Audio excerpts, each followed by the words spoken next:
Hello everyone, welcome back to our channel. आज के इस वीडियो में आप देखेंगे क्लास 2 के लिए मैथ्स का सिलेबस। ये आईसीएसई सीबीएसई बोर्ड के लिए है। आपके बच्चे अगर स्टेट बोर्ड में भी पढ़ते हैं तब भी आप उन्हें इस सिलेबस के हिसाब से पढ़ा सकते हैं ताकि वो बहुत अच्छे से जो है हर टॉपिक को समझ सके, क्योंकि स्टेट बोर्ड की जो बुक रहती है वो थोड़ी सिंपल रहती है, लेकिन सीबीएसई और आईसीएसई बोर्ड में जो है थोड़ा डिफिकल्टी लेवल ज्यादा रहता है। तो अगर आप इससे तैयारी करवाएंगे तो बच्चे जो है और अच्छे से टॉपिक्स को समझेंगे। फर्स्ट जो चैप्टर रहता है वो रिवीजन का रहता है। इसमें बच्चों को जो है रिवीजन करवाया जाता है 99 तक के नंबर्स का, यानी 100 तक ही नंबर्स आप समझ लीजिए। इसमें बच्चों को फिर काउंटिंग हो गई, forward counting, backward counting, number name सिखाया जाता है, आफ्टर, बिफोर, बिटवीन और greater than, smaller than, ascending order, descending order. फिर 2 डिजिट नंबर कौन सा होगा, यानी ग्रेटेस्ट 2 डिजिट नंबर कौन सा होगा, स्मॉलेस्ट 3 डिजिट नंबर कौन सा होगा। ये सारी चीजें जो है 100 तक के नंबर्स के लिए पहले बच्चों को प्रैक्टिस करवाई जाती है। फिर नेक्स्ट चैप्टर रहेगा नंबर्स अप टू 999। 100 तक के नंबर्स का रिवीजन करवाने के बाद में बच्चों को आगे की काउंटिंग सिखाई जाएगी, जिसमें कि बच्चों को 1000 तक के नंबर्स जो है वो सिखाए जाएंगे। इसमें क्या क्या सिखाया जाएगा बच्चों को, राइटिंग नंबर्स अप टू 999। सबसे पहले तो 999 तक बच्चों को काउंटिंग सिखाई जाएगी। फिर नंबर नेम सिखाया जाएगा। फिर 3 डिजिट नंबर ऑन एबेकस, यानी 3 डिजिट नंबर जो होगा एबेकस पे किस तरह लिखा जाएगा, किस तरह से रीड किया जाएगा। काउंटिंग सिखाई जाएगी, फॉरवर्ड और backward. Face value, place value क्या होता है। 3 डिजिट तक के नंबर्स में बच्चों को फेस वैल्यू निकालने के लिए क्वेश्चन, प्लेस वैल्यू निकालने के लिए क्वेश्चन रहते हैं। फिर उसके बाद में एक्सपेंडेड फॉर्म, शॉर्ट फॉर्म, ये भी बच्चों को 3 डिजिट्स के नंबर्स का सिखाया जाएगा, यानी 999 तक के नंबर्स के लिए एक्सपेंडेड फॉर्म, शॉर्ट फॉर्म का जो कॉन्सेप्ट है वो समझाया जाएगा। फिर बिफोर, आफ्टर, बिटवीन जो है ये सिखाया जाएगा। कंपेयरिंग नंबर्स, यानी कि smallest number, greatest number, smaller than, greater than, equals to, ये कॉन्सेप्ट जो है इस टॉपिक में आता है। फिर असेंडिंग एंड डिसेंडिंग ऑर्डर जो है ये सिखाया जाता है। उसके बाद में बच्चों को ऑड नंबर्स और इवन नंबर्स क्या होते हैं ये बताया जाता है। फिर बच्चों को forming numbers with given digits, यानी कि 3 डिजिट्स कुछ दे दिए जाएंगे और उससे बच्चों को स्मॉलेस्ट नंबर और ग्रेटेस्ट नंबर जो है वो फॉर्म करना होता है, विथ रिपीटेशन और विदाउट रिपीटेशन। अगर इन सब में से कोई भी टॉपिक आप चाहते हैं कि मैं उसके ऊपर एक डिटेल वीडियो बनाऊं या वर्कशीट्स बताऊं तो आप मुझे कमेंट करके जरूर बताइएगा। नेक्स्ट चैप्टर रहेगा एडिशन का। इसमें बच्चों को अप टू 1000 तक के नंबर्स का एडिशन सिखाया जाता है। सबसे पहले इसमें भी रिवीजन करवाया जाएगा, यानी कि जो सिंपल एडिशन है वो करवाया जाएगा। फिर प्रॉपर्टीज बताई जाएगी एडिशन की। कौन कौन सी प्रॉपर्टीज बताई जाएगी, जैसे कि आइदर वे सेम सम, यानी कि किसी भी ऑर्डर में नंबर्स को आप ऐड कीजिए, आंसर जो होगा वो सेम ही होगा। एडिशन विथ जीरो, यानी जीरो किसी भी नंबर में जब हम ऐड करते हैं तो आंसर हमारा वही सेम नंबर होता है। एडिशन विथ 1, जब हम 1 को ऐड करते हैं तो हमें नेक्स्ट नंबर मिलता है। एडिशन ऑफ 10, जब हम 10 को ऐड करते हैं तो जो 10th प्लेस है उसमें हमें नेक्स्ट नंबर मिलेगा। एडिशन ऑफ 100, जब हम 3 डिजिट के नंबर में 100 को प्लस करते हैं तो जो 100 प्लेस पर नंबर होगा उसमें हमें नेक्स्ट नंबर मिलेगा। फिर addition of 2 digit numbers with without carrying, यानी 2 नंबर्स का एडिशन बताया जाएगा जो कि 2 डिजिट के न होंगे, उसमें विथ और विदाउट कैरिंग वाले दोनों ही तरह के क्वेश्चंस जो होंगे वो सिखाए जाएंगे। फिर next addition of 3 2 digit numbers with without carrying. अब यहाँ पर 3 नंबर्स होंगे 2 डिजिट के, विथ और विदाउट कैरिंग वाले एडिशन सिखाए जाएंगे। फिर addition of 2 3 digit numbers with without carrying, यानी कि अब 2 नंबर्स रहेंगे 3 डिजिट के और उसमें भी विथ और विदाउट कैरिंग, यानी कैरिंग वाले भी और विदाउट कैरिंग वाले भी जो क्वेश्चंस होंगे वो दिए जाते हैं। Addition of 3 digit numbers with without carrying. फिर एडिशन सिखाया जाएगा 3 नंबर्स के बीच में जो कि होंगे 3 डिजिट के नंबर्स, और इसमें भी विथ और विदाउट कैरिंग दोनों ही तरह के क्वेश्चंस जो है वो दिए जाएंगे। फिर स्टोरी प्रॉब्लम्स या वर्ड प्रॉब्लम्स। स्टोरी प्रॉब्लम मैंने इसलिए लिखा है क्योंकि अगर बच्चे वर्ड प्रॉब्लम जो हम बच्चों को देते हैं तो उसमें सेंटेंसेस रहते हैं कुछ, उससे बच्चों को रीड करना होता है और फिर उसके अकॉर्डिंग ही सॉल्व करना होता है। क्योंकि एडिशन का चैप्टर है तो इसमें एडिशन से रिलेटेड ही वर्ड प्रॉब्लम्स रहती हैं। अगर आप बच्चों को इन्हें स्टोरी प्रॉब्लम्स कह के देंगे, यानी कि ये एक स्टोरी है जिससे कि बच्चों को पहले रीड करना है, फिर उसे समझना है, फिर उसके अकॉर्डिंग ही उसे सॉल्व करना है, तो थोड़ा सा इंटरेस्टिंग बच्चों को लगेगा, इसलिए मैंने स्टोरी प्रॉब्लम्स लिखा है। Subtraction up to 1000। अब यहाँ पर बच्चों को सब्ट्रैक्शन सिखाया जाएगा 1000 तक का, जिसमें कि सबसे पहले रिवीजन होगा सिंपल सब्ट्रैक्शन का। फिर प्रॉपर्टीज ऑफ सब्ट्रैक्शन सिखाई जाएगी। इसमें कौन कौन सी प्रॉपर्टीज होगी? सब्ट्रैक्शन ऑफ 0, जब हम 0 को सब्ट्रैक्ट करते हैं किसी नंबर से तो हमें सेम नंबर ही मिलता है। सब्ट्रैक्शन ऑफ 1, जब हम 1 का सब्ट्रैक्शन करते हैं तो एडिशन में हमें जस्ट बाद वाला नंबर मिलता है, सब्ट्रैक्शन में हमें जस्ट पहले वाला नंबर मिलेगा।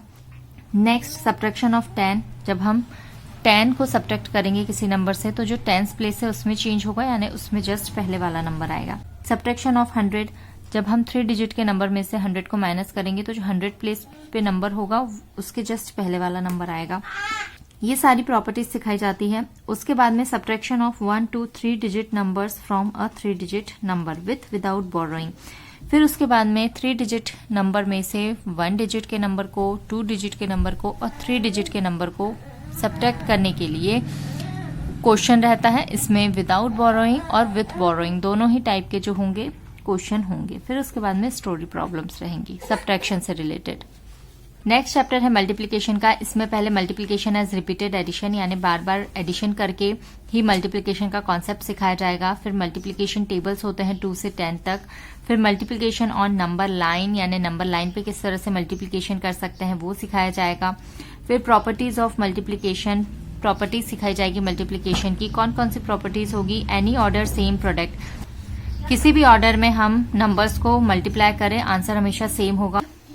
फिर मल्टीप्लिकेशन बाय 1, यानी 1 से किसी भी नंबर को हम मल्टीप्लाई करते हैं तो आंसर हमारा सेम ही रहता है। मल्टीप्लिकेशन बाय 0, किसी भी नंबर को 0 से मल्टीप्लाई करने पे आंसर हमेशा 0 आता है। Multiplication of a number by 10, 10 से मल्टीप्लाई करने पर हमेशा 1 प्लेस पर 0 आएगा, यानी लास्ट में एक जो डिजिट होगा वो हमेशा 0 रहेगा। Multiplication of a number by 100, 100 से मल्टीप्लाई करने पे लास्ट के 2 डिजिट्स हमेशा 0 रहेंगे, या 100 से हम मल्टीप्लाई करें तो सेम नंबर रहेगा और आखिरी में 2 0 जो होंगे वो उसमें जुड़ जाते हैं। Multiplication of 2 digit and 3 digit number by 1 digit number with carrying. फिर बच्चों को मल्टीप्लिकेशन सिखाया जाएगा 2 डिजिट और 3 डिजिट के नंबर्स का, जिसमें कि 1 डिजिट के नंबर से मल्टीप्लाई करना बताया जाएगा और ये कैरिंग वाले रहेंगे। फिर उसके बाद में रहेगा वर्ड प्रॉब्लम। नेक्स्ट चैप्टर रहेगा डिवीजन का। अब डिवीजन का जो कॉन्सेप्ट है वो अलग अलग तरीके से बच्चों को सिखाया जाएगा, जैसे कि डिवीजन इज शेयरिंग इक्वली, यानी इक्वली शेयर करने को ही क्या कहते हैं? डिवीजन कहते हैं। डिवीजन इज इक्वल ग्रुपिंग, फिर इक्वल ग्रुपिंग करके ही बच्चों को डिवीजन का कॉन्सेप्ट है जो सिखाया जाता है। फिर division is repeated subtraction, bar bar subtraction करने को ही क्या कहते हैं? डिवीजन कहते हैं, यानी बार बार हम सब्ट्रैक्ट करके हमें जो आंसर मिलता है वही हमें डिवीजन से भी मिलता है। फिर division on number line, number line पे किस तरह डिवीजन कर सकते हैं वो सिखाया जाता है। प्रॉपर्टीज ऑफ डिवीजन, डिवीजन की प्रॉपर्टीज बताई जाती है। कौन कौन सी प्रॉपर्टीज बताएंगे? Division of a number by itself, किसी भी नंबर को उसी सेम नंबर से डिवाइड करने पर हमें हमेशा आंसर क्या मिलेगा? 1 मिलेगा। Division of a number by 1, और 1 से किसी भी नंबर को डिवाइड करने पर हमें हमेशा वही सेम नंबर मिलता है आंसर में। Division of a 2 digit number by 1 digit number, फिर यहाँ पर 2 डिजिट के नंबर को 1 डिजिट के नंबर से डिवाइड करने के लिए क्वेश्चंस रहते हैं। कॉन्सेप्ट ऑफ रिमाइंडर, रिमाइंडर का कॉन्सेप्ट जो है बच्चों को वो सिखाया जाता है और साथ में ही इसके कुछ क्वेश्चंस भी रहते हैं जिसमें कि रिमाइंडर फाइंड करना होता है। फिर वर्ड प्रॉब्लम्स रहेंगी। नेक्स्ट चैप्टर रहेगा फ्रैक्शन का। फ्रैक्शन क्योंकि बच्चों को 2nd क्लास में इंट्रोड्यूस होता है तो इसमें ज्यादा क्वेश्चंस नहीं होते हैं। पहले तो बच्चों को कॉन्सेप्ट सिखाया जाएगा फ्रैक्शन का, उसके बाद में सिंपल फ्रैक्शन लिखने के लिए क्वेश्चंस रहते हैं। नेक्स्ट चैप्टर रहेगा शेप्स का। शेप्स बच्चे क्योंकि 1st क्लास में भी सीख चुके हैं ज्योमेट्री में, 2nd क्लास में बच्चों को पॉइंट, लाइन, सेगमेंट, लाइन, रे, कर्व्ड लाइन क्या होती है इनके बारे में बताया जाता है। फिर नेक्स्ट 2D शेप्स और प्लेन शेप्स बच्चों को सिखाया जाता है, जिसमें कि स्क्वायर, सर्कल, रेक्टेंगल, ट्राइंगल इनके बारे में समझाया जाता है, यानी उसमें जो साइड्स होंगे उनके, वर्टिसेस होंगे उनके बारे में बताया जाता है। फिर स्ट्रेट लाइन और कर्व्ड लाइन का जो कॉन्सेप्ट है, यानी जो दोनों में जो भी डिफरेंस रहता है उसके बारे में डिटेल में बताया जाता है। 3D शेप्स या सॉलिड शेप्स जो होते हैं उनके बारे में बताया जाता है, कौन कौन से सॉलिड शेप्स होते हैं।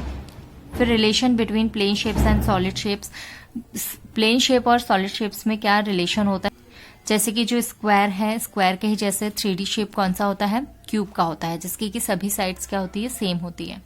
फिर मेजरमेंट ऑफ लेंथ, का चैप्टर रहता है, जिसमें कि सबसे पहले लेंथ क्या होती है वो बताया जाएगा बच्चों को। फिर स्टैंडर्ड यूनिट ऑफ लेंथ कौन सी होती है, मीटर होती है। नॉन स्टैंडर्ड यूनिट के बारे में बताया जाता है। ये बच्चे फर्स्ट क्लास में भी डिटेल में पढ़ चुके होते हैं, फिर से यहाँ पर जो है उन्हें रिवाइज करवाया जाता है। फिर क्वेश्चंस रहेंगे एडिशन और सब्ट्रैक्शन के लेंथ से रिलेटेड, और फिर रहेगी वर्ड प्रॉब्लम्स। फिर नेक्स्ट चैप्टर रहेगा मेजरमेंट ऑफ मास का, या वेट का कह सकते हैं। मेजरमेंट ऑफ मास और वेट क्या होता है उसे बताया जाता है। स्टैंडर्ड यूनिट होती है इसकी ग्राम, उसके बारे में बताया जाता है। 1 किलोग्राम में 1000 ग्राम होते हैं, ये रिलेशनशिप बताया जाता है। फिर इसमें भी एडिशन और सब्ट्रैक्शन के क्वेश्चंस रहेंगे और वर्ड प्रॉब्लम्स रहेगी। नेक्स्ट चैप्टर रहेगा मेजरमेंट ऑफ कैपेसिटी का, इसमें कैपेसिटी के बारे में बताया जाएगा। स्टैंडर्ड यूनिट जो कि लीटर होती है उसके बारे में बताया जाएगा। 1 लीटर में 1000 मिलीलीटर होते हैं, ये बताया जाएगा। इसमें एडिशन और सब्ट्रैक्शन के क्वेश्चंस रहेंगे और स्टोरी प्रॉब्लम्स रहेगी। नेक्स्ट चैप्टर रहेगा टाइम का, इसमें पहले बच्चों को रिवीजन करवाया जाएगा, यानी बच्चों को टाइम देखना जो सिखाया है फर्स्ट क्लास में उससे रिलेटेड क्वेश्चंस रहेंगे, जो कि सिंपल टाइम रहता है। फिर बच्चों को सेकंड क्लास में हाफ पास्ट, क्वार्टर पास्ट और क्वार्टर टू का जो कॉन्सेप्ट है वो सिखाया जाता है। हाफ पास्ट यानी कि जब लॉन्ग हैंड जो है वो हाफ राउंड कंप्लीट कर ले, यानी 12 से वो 6 पर आ जाएगा, तब हम हाफ पास्ट कहते हैं। क्वार्टर पास्ट यानी कि 15 मिनट्स हो जाएंगे, और क्वार्टर टू यानी जब 15 मिनट्स बाकी होंगे टाइम पूरा होने में। फिर relation between days, hours, minutes and seconds, इसके बारे में बताया जाएगा, यानी 1 डे में 24 आवर्स होते हैं, 1 आवर में 60 मिनट्स होते हैं और 1 मिनट में 60 सेकंड्स होते हैं, ये बताया जाता है। फिर कैलेंडर से रिलेटेड चीजें सिखाई जाती है, यानी डेज, वीक्स, मंथ्स, ईयर, इनके बारे में जो है बच्चों को डिटेल में समझाया जाता है। यानी 1 वीक में 7 डेज होते हैं और उन डेज के नेम, मंथ्स के नेम, लीप ईयर, 1 ईयर में कितने डेज होते हैं, लीप ईयर में कितने डेज होते हैं, ये बताया जाता है। नेक्स्ट चैप्टर रहेगा मनी का, इसमें बच्चों को मनी का इंट्रोडक्शन दिया जाता है। रुपीज और पैसे के बारे में बताया जाता है, और इसमें जो है क्वेश्चंस रहते हैं एडिंग रुपीज एंड पैसे, सब्ट्रैक्टिंग रुपीज एंड पैसे, यानी एडिशन और सब्ट्रैक्शन रहेगा रुपीज एंड पैसे का। नेक्स्ट चैप्टर रहेगा डाटा हैंडलिंग का, इसमें बच्चों को जो भी इन्फॉर्मेशन दी रहती है उसका रिकॉर्ड बनाना होता है, और उससे रिलेटेड जो भी क्वेश्चन पूछे जाते हैं उसका आंसर देना होता है। लास्ट चैप्टर रहेगा पैटर्न का। फर्स्ट क्लास में बच्चों को सिंपल पैटर्न रहता है, इसमें थोड़ा डिफिकल्टी लेवल बढ़ जाता है। अगर आप लोगों को पैटर्न पे वीडियो चाहिए है तो आप मुझे कमेंट करके जरूर बताइएगा, मैं इस पे एक डिटेल वीडियो बना दूंगी, जिसमें कि पैटर्न आप बच्चों को कैसे सिखा सकते हैं और बहुत सारे क्वेश्चंस जो है पैटर्न से रिलेटेड मैं शेयर करूंगी।